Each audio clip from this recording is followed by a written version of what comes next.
দেশের মাটি, পানি, আকাশ এইগুলো নিরাপত্তার যে দায়িত্ব নিয়েছে, ভারী অস্ত্রে সজ্জিত এই দেশের সামরিক বাহিনী, দেশপ্রেমিক সামরিক বাহিনী চোখ বন্ধ করে থাকলেও সময় মতো ঠিকই তারা কফিনের শেষ পেরেকটা ঠুকবে, সময় মতো ঠিকই তারা জাতির আশা আকাঙ্ক্ষার প্রতীক হয়ে রুখে দাঁড়াবে। যেটার ফলশ্রুতিতে বাকশালের জনক মাফিয়া শেখ হাসিনার বাবা 25শে মার্চ সুটকেস গুজিয়ে যখন সুটকেস ব্যাগপত্র তৈরি করে রেডি করে যখন দেশ থেকে পালিয়ে গিয়েছিল, তখন সবাই যখন দিশেহারা, গণ চলছে, কালো রাতের চলছে, তখন ওই দেশপ্রেমিক সেনাবাহিনীর দিকে তাকিয়ে থাকতে হয়েছিল। তখন শাপলা কাঁধে একজন মেজর সাহেবকে বলতে হয়েছিল, এই জাতিকে উত্তরণের লক্ষ্যে বলতে হয়েছিল, I major Ziaur Rahman do hereby declare the independence of Bangladesh. সেই স্বাধীনতার ঘোষণাটা দিতে হয়েছিল। এটাই ইতিহাস, এটাই বাস্তবতা। এই বাস্তবতাকে অনেকে হয়তো এড়িয়ে যেতে চায়। পরবর্তীতে 90-এর গণ অভ্যুত্থান দেখেন, একজন সামরিক জান্তা কিংস পার্টি করে দেশকে দাবিয়ে রাখতে চেয়েছিল। সেই স্বৈরাচার হিসেবে সে দীর্ঘ 8-9 বছর এই দেশকে শোষণ করার পর যখন জাতি দিশেহারা হয়েছিল, সেই দিশেহারা জাতি যখন রাজপথে আন্দোলন করছিল, তখন যখন এই দেশপ্রেমিক সামরিক বাহিনী যখন সেই সামরিক জান্তার থেকে মুখ ফিরিয়ে নিয়েছিল, তখন সেই কফিনের শেষ পেরেকটা ঠোকা হয়েছিল। মানুষ রাস্তায় প্রাণ দিয়েছে, মানুষ রাস্তায় আন্দোলন করেছে, কিন্তু সেই শেষ ঠিকানা ভারী অস্ত্রে সজ্জিত দীর্ঘদিনের ট্রেনিং প্রাপ্ত সেই দেশপ্রেমিক সামরিক বাহিনী কিন্তু জাতির পক্ষে দাঁড়িয়েছিল, বাংলাদেশের পক্ষে দাঁড়িয়েছিল। এই ইতিহাসগুলো যখন মাফিয়া দেখলো যে এটাই তো ইতিহাস, তাহলে এই ইতিহাসকে আর যাতে পুনরাবৃত্তি না হয়, এই ইতিহাসের পুনরাবৃত্তি যাতে না হয়, তাকে যাতে মাফিয়া থেকে না হতে হয়, সেজন্য সে 2009 সালে কারচুপির মাধ্যমে ক্ষমতায় আসার পরপরই ফেব্রুয়ারি মাসে সে দেশপ্রেমিক সামরিক বাহিনীর মধ্যে সে হাত ঢুকিয়েছে। অন্য দেশের সোলজার নিয়ে এসে নিজের দেশের সোলজারকে করে সে নজিরবিহীনভাবে তাদের মোরালকে ধ্বংস করতে চেষ্টা করেছে, কিন্তু মোরালকে ধ্বংস করতে পারে নাই। এই 24-এর গণ অভ্যুত্থানে যখন তার পেটোয়া বাহিনী, তার দলীয় দোসর, এই মাফিয়ার দোসর পুলিশ বাহিনীর প্রায় 100% যখন সে কলুষিত করে ফেলেছিল, তাদের মধ্যে যারা ভালো সংখ্যক ছিল তারাও লজ্জায় মাথা হেঁট হয়ে যাচ্ছে, তারাও যখন গুলি থামাতে পারছে না, তখন এই দেশপ্রেমিক সামরিক বাহিনীকে সেই সিদ্ধান্তটা নিতে হয়েছিল। আপনারা খেয়াল করে দেখেন, বর্তমান সেনাপ্রধান তিনি কিন্তু এই 5ই আগস্ট 36শে জুলাইয়ের আগের মুহূর্তে বলেছিলেন, তার সমস্ত মধ্যম লেভেলের এবং উঁচু থেকে বড়, মাঝারি, ছোট সমস্ত সামরিক কর্মকর্তাদের সাথে বৈঠক করে বলেছিলেন, আরো বেশি কাঁদানে উড়াল দিব আকাশে। তিনি তার ইঙ্গিতটা দিয়েছিলেন। তিনি বলেছিলেন, একটা গানের উদ্ধৃতি দিয়ে বলেছিলেন, আমি তো প্রেমে পড়িনি, প্রেম আমার উপরে পড়েছে। সেই 5ই আগস্টের জনতা সেদিন বুঝে গিয়েছিল সামরিক বাহিনী, তার মধ্যে যে 2-1টা দোসর আছে, লাইন পজিশনে গিয়ে সেই ছাত্র জনতার উপরে মেশিন গান চালিয়েছে, তাদের হাত বন্ধ হয়ে গেছে। সামরিক বাহিনীর দেশপ্রেমিক অফিসাররা জনগণের পক্ষে, বাংলাদেশের পক্ষে অবস্থান নিয়েছে। সেই কফিনের শেষ পেরেকটা যখন ঢুকেছিল, তখনই কিন্তু বিজয়ের চূড়ান্তে আমরা পৌঁছেছিলাম। আলহামদুলিল্লাহ। মনে রাখবেন, তাদেরকে আমি এখন উদ্দেশ্য করে বলতে চাই, এই বাস্তবতাটা হয়তো অনেকে স্বীকার করতে চায় না, কিন্তু এটাই বাস্তব।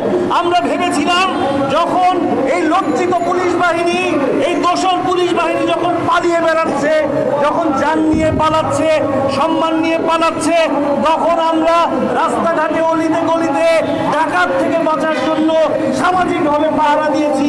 ছাত্র জনতা, আপামর জনসাধারণ পাহারা দিয়েছে। যখন এই রাষ্ট্রপ্রধান যখন এই দেশপ্রেমিক সামরিক বাহিনীকে যখন ম্যাজিস্ট্রেট পাওয়ার দিল, তখন আমরা ঘরে ফিরে গিয়েছি। আমরা ভেবেছিলাম এখন হয়তো হাজার হাজার সেই কালো টাকার দৌরাত্ম্য যারা করেছে, যারা ছাত্র জনতার উপরে গুলি চালিয়েছে, এখন আমরা হয়তো হাজার হাজার মামলা দেখব। হয়তো যারা সরাসরি ফুটেজ আছে, সহস্তে গুলি করেছে, অবৈধ অস্ত্র দিয়ে গুলি করেছে, তাদের বাড়িতে আমরা হামলা দেখব, তাদের বাড়িতে আমরা তল্লাশি দেখব, তা তো আমরা দেখতে পেলাম না।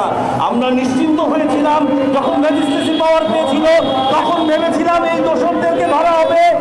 বলা হয়েছিল যে প্রায় 6 শতাধিক ক্যান্টনমেন্টের কিন্তু আমরা কি দেখতে পেলাম? 5 শতাধিক লোক জামিন পেয়ে যায়, এই দোষররা জামিন পাচ্ছে, এই দোষররা দেশ থেকে পালিয়ে যাচ্ছে।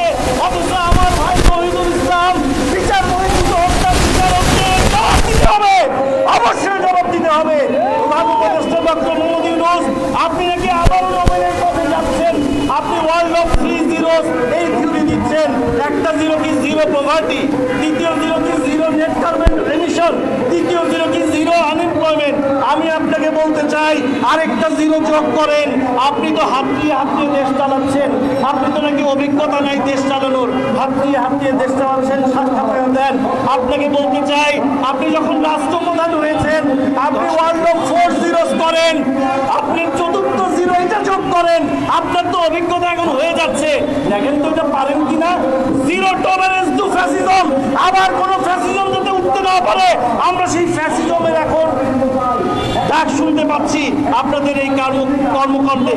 আমি ছাত্র উপদেষ্টা যারা হয়েছেন তাদেরকে উদ্দেশ্যে বলতে চাই, ছাত্র উপদেষ্টার উদ্দেশ্যে বলতে চাই, আপনারা যখন এই জুলাই বিপ্লবের সময় আপনারা যখন সকালবেলা আহত হচ্ছেন, অস্থির হয়ে যাচ্ছেন, বিচার করতে হবে। বিকালবেলা যখন একটা লাশ পড়ছে অস্থির হয়ে যাচ্ছেন, রাতের মধ্যেই দফা মানতে হবে। রাতের বেলা যখন লাশ পড়ছে অস্থির হয়ে যাচ্ছেন, সকালের মধ্যে আরেকটা দাবি যোগ হয়েছে, এগুলো মেনে নিতে হবে। কেন ভাই? আপনি তো রাজপথ থেকে আন্দোলন করে উপদেষ্টা হয়েছে, সেই বিপ্লবের সেই অভ্যুত্থানের উপর দাঁড়িয়ে আপনি তো আজকে সরকারে গিয়েছেন। কেন ভাই আপনার গায়ে এখন কেন সইতেছে? কেন এই তৌহিদুল ইসলামের রক্তের উপর দিয়ে, এই তৌহিদুল ইসলামের রক্তের উপর দিয়ে কেন আপনার গায়ে এখন সহ্য হচ্ছে? কেন মুহূর্তের মধ্যে এর বিচারের জন্য আপনি ব্যবস্থা নিচ্ছেন না? এর বিচারের ব্যবস্থা অবিলম্বে নিতে হবে। অবিলম্বে এই ফ্যাসিজম পুনরায় উকি দেওয়ার সম্ভাবনাকে অবশ্যই রুখে দিতে হবে। বাবা হারা, স্বামী হারা, সন্তান হারা, ভাই হারা এই পরিবারটাকে যথাযথ পুনর্বাসন করতে হবে, অবিলম্বে তাদের পুনর্বাসন করতে হবে। পরিশেষে একটা কথা বলতে চাই, আমাদেরকে দুর্বল ভাববেন না। এই সরকার গণ-অভ্যুত্থানের সরকার, বাংলাদেশের পক্ষের শক্তির সরকার। আমরা আপনাদেরকে সমর্থন দিয়েছি, এটাকে আমাদের দুর্বলতা ভাববেন না। এদেশের জনগণ মাফিয়া হাসিনাকে বইমেলায় গিয়ে দেখেন ডাস্টবিন হাসিনা বানিয়েছে। এদেশের জনগণ আবারও ফ্যাসিবাদ মাথাচাড়া দিলে সেই সম্ভাবনাকে কি করে দিবে আপনার উন্নতি থেকেই বলি। ডক্টর মোহাম্মদ ইউনূস সাহেব পাশাপাশি সামরিক বাহিনীর, সেনাবাহিনীর প্রধান শুনে রাখুন, আপনি যেমন 5ই আগস্টের আগে বলেছিলেন আপনি তো প্রেমে পড়েননি, প্রেম আপনার উপরে পড়েছে। পরের লাইনটা একটু খেয়াল করে দেখেন, আমাকে ভেঙে চুরে ভেঙে বুড়োগুলো এই দেশের জনগণকে আবার ফ্যাসিবাদ মাথাচাড়া দিতে দেখে, এই সমস্ত ফ্যাসিজমকে ভেঙে চুরে গুঁড়ো করে দেবে ইনশাআল্লাহ।